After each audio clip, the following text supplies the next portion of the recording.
Olá, crianças, tudo bem com vocês? Hoje teremos uma aula de ciências. E o tema da nossa aula de hoje é sobre o corpo humano e fases do crescimento. O corpo humano. O corpo humano, assim como o corpo dos outros seres vivos, é formado por unidades vivas chamadas células, que são a menor parte de um ser vivo com função e forma definidas. No corpo humano, há trilhões de células de variados tipos e tamanhos. Em sua maioria, as células são tão pequenas que só podem ser vistas através de microscópio. Para que não morram, nossas células precisam receber nutrientes e gás oxigênio constantemente. Por isso, nos alimentamos e respiramos.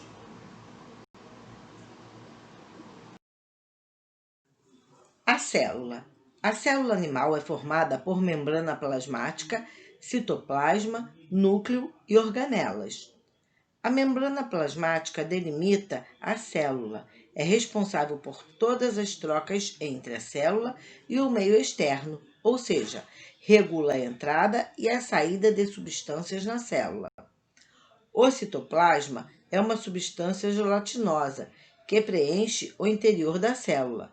Ele contém diversas estruturas chamadas organelas, que realizam as funções necessárias para a sobrevivência da célula.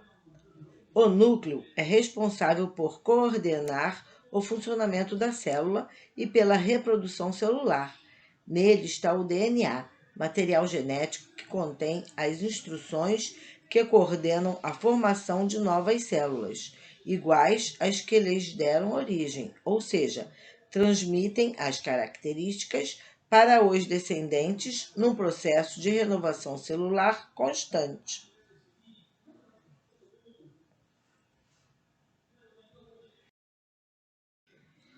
Sistema locomotor. O corpo humano se movimenta pela ação do sistema locomotor, que é formado pelos ossos, músculos e articulações. Os ossos humanos são resistentes e duros. Eles sustentam o corpo e protegem os órgãos. O crânio, por exemplo, protege todo o encéfalo e as costelas protegem o coração e os pulmões. A coluna vertebral é formada por uma série de ossos chamados vértebras. O fêmur, localizado nas pernas, é o maior osso do corpo humano. As cartilagens são partes resistentes e ao mesmo tempo flexíveis, que formam as orelhas e a ponta do nariz, e geralmente revestem as extremidades dos ossos. Os pontos onde os ossos se encontram são chamados de articulações, que podem ser móveis, como as dos joelhos e dos cotovelos, semimóveis, como as vértebras da coluna, ou imóveis, como as existentes entre os ossos do crânio. Os ossos estão ligados aos músculos pelos tendões. Quando os músculos se contraem e relaxam, movimentam os ossos e assim ocorrem os movimentos do corpo.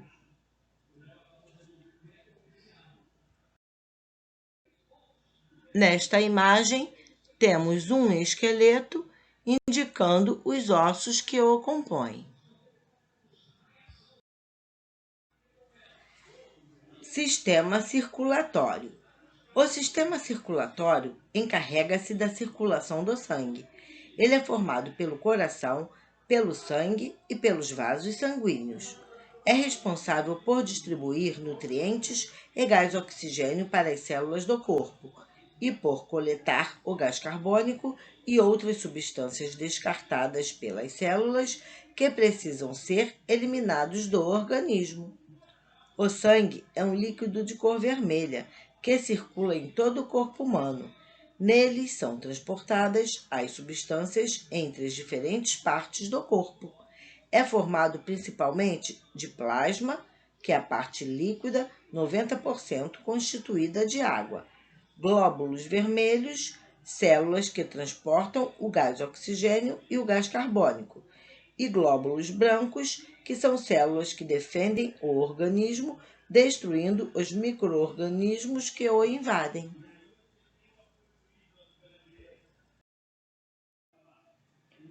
O coração, que é o principal órgão do sistema circulatório, localiza-se no tórax, entre os dois pulmões. É um órgão formado por músculos fortes, que funcionam como uma bomba dupla, impulsionando para o corpo o sangue rico em gás oxigênio, o sangue arterial, que vem dos pulmões, enviando para os pulmões o sangue rico em gás carbônico, que é o sangue venoso, para que esse gás seja eliminado do organismo.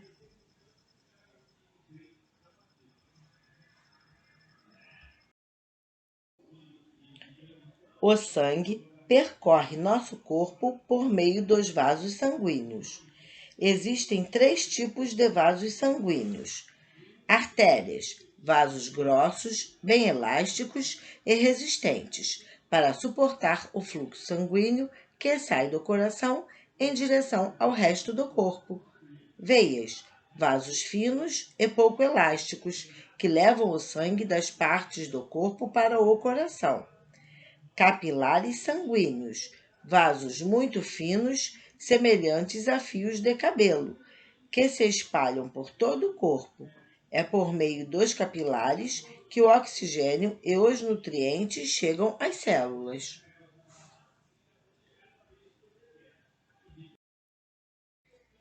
Sistema respiratório. Sistema respiratório é o conjunto dos órgãos responsáveis pela respiração. Respirar significa absorver o gás oxigênio do ar por meio da inspiração e eliminar o gás carbônico das células por meio da expiração. Inspiração é a entrada do ar rico em oxigênio no corpo. Quando ela ocorre, a caixa torácica aumenta de volume. Expiração é a saída do ar com o gás carbônico dos pulmões. Nesse caso, a caixa torácica diminui de volume, expulsando o ar que está nos pulmões. O ar entra pelo nariz e passa por aberturas chamadas fossas nasais que o filtram. Em seguida, o ar segue pela faringe, laringe, traqueia e pelos brônquios. Um brônquio penetra no pulmão esquerdo e o outro no pulmão direito. Os pulmões são órgãos esponjosos localizados no tórax, um de cada lado do coração. Neles ocorrem as trocas gasosas com o sangue. O gás carbônico retirado das células é levado pelo sangue até os pulmões, onde será substituído pelo gás oxigênio, que foi inspirado com o ar, e sai do organismo quando expiramos.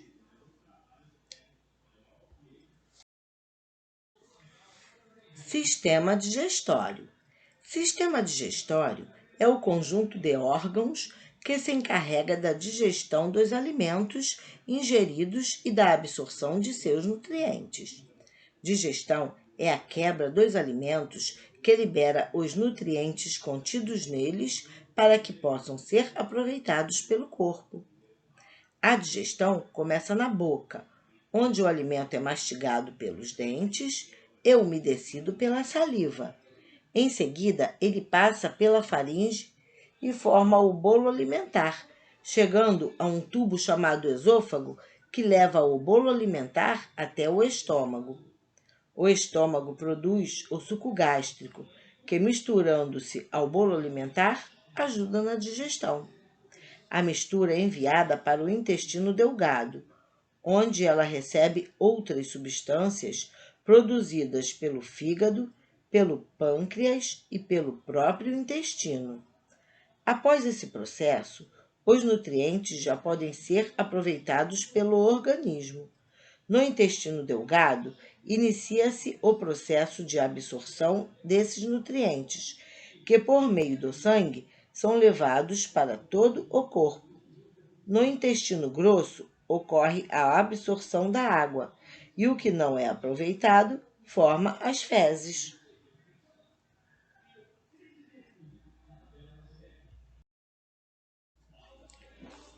Sistema urinário. Ao realizar a queima dos nutrientes nas células, para deles extrair energia, nosso organismo produz algumas substâncias que, caso neles se acumulem, podem nos fazer mal. O sangue retira essas substâncias das células eliminadas do corpo pelo sistema urinário. Quando chega aos rins, o sangue é filtrado e a urina é produzida. Ela contém substâncias a serem eliminadas do organismo que são dissolvidas na água. A urina passa então pelos ureteres até chegar à bexiga, onde é depositada. A bexiga é um órgão com elasticidade, o que permite que aumente de volume conforme vai sendo enchida.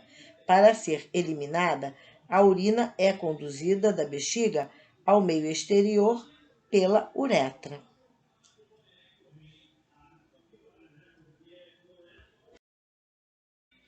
Sistema genital. O conjunto de órgãos responsáveis pela reprodução humana recebe o nome de sistema genital.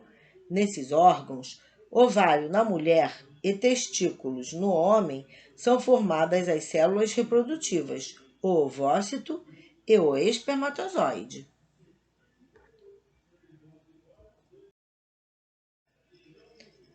Os filhos nascem da união da célula reprodutora do pai, espermatozoide, com a célula reprodutora da mãe, ovócito. Essa união chama-se fecundação e ocorre dentro do corpo da mulher, formando o zigoto. O zigoto se desenvolve no útero da mãe, passando pelas etapas de embrião e feto, até formar um bebê pronto para nascer. Ovócito sendo fecundado por espermatozoide. Na espécie humana, o ovócito mede cerca de 0,1 milímetro. Algumas pessoas conseguem enxergá-lo a olho nu. Os filhos nascem da união das células reprodutivas da mãe e do pai, por isso têm características dos dois.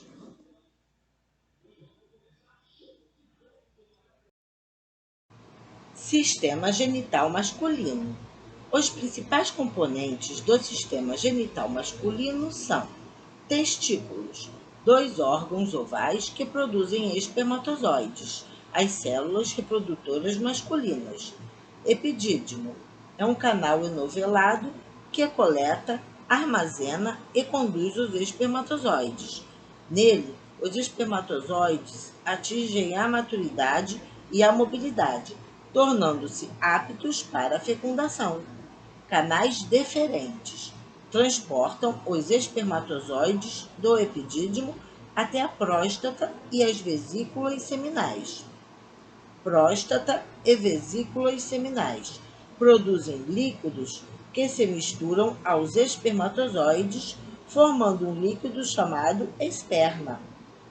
Uretra, canal por onde passam os espermatozoides contidos no esperma. Pênis, órgão cuja função é depositar os espermatozoides no sistema genital feminino.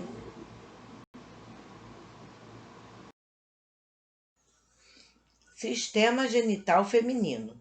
Os principais componentes do sistema reprodutor feminino são ovários, responsáveis pela produção dos ovócitos. As células reprodutoras femininas carregam parte do material genético que formará um novo ser. Tubas uterinas ligam os ovários e o útero. Útero, órgão que abriga o bebê desde a fase de embrião até o nascimento.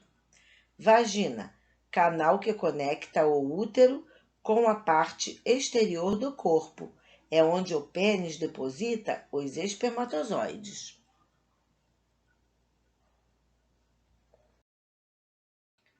Gerando uma nova vida. A cada 28 dias aproximadamente, a mulher passa por um período chamado fértil, em que um ovócito amadurece e se desprende de um dos ovários. No ato sexual, um homem e uma mulher podem gerar uma nova vida. Isso ocorre quando o homem ejacula o esperma, que contém os espermatozoides no interior da vagina da mulher. Os espermatozoides, então, passam pelo útero e chegam às tubas uterinas. Lá, fecundam um dos ovócitos liberados pelos ovários. O ovócito fecundado passa a ser chamado de zigoto.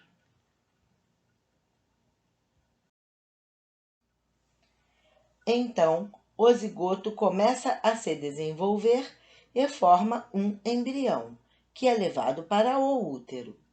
Quando chega lá, ele prende-se na parede uterina. Em algumas semanas, o embrião torna-se um feto, que cresce até se transformar em um bebê.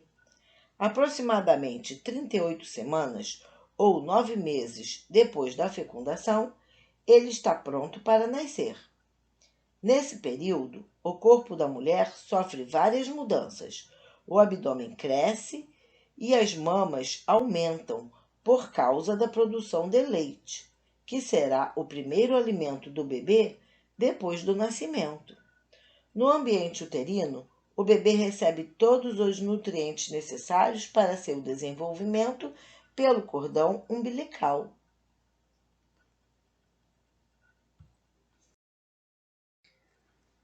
Fases do crescimento. O ser humano passa por várias fases de desenvolvimento: infância, adolescência, idade adulta e velhice. Infância, fase que vai do nascimento até aproximadamente os 10 anos de idade. É marcada pelo rápido desenvolvimento físico da criança e pela formação de sua personalidade. Nessa época, a criança toma contato com o mundo e vai aprendendo a se relacionar com outros grupos sociais além de sua família. Aprende também algumas lições básicas que servirão para a sobrevivência e o convívio em grupo. Adolescência. Começa por volta dos 10 anos e dura aproximadamente até os 19 anos. É o período de transição da fase infantil para a adulta. Nessa fase, geralmente, o adolescente busca a afirmação de sua personalidade e tende a formar grupos sociais semelhantes. O corpo sofre mudanças para se preparar para a reprodução. Entre outras modificações, as meninas desenvolvem seios, o quadril se alarga e elas passam a menstruar. Nos meninos, o corpo fica mais musculoso e a voz vai se tornando mais grave e inicia-se a produção de espermatozoides. Além disso, em ambos os sexos começam a surgir pelos em locais como axilas e pubis.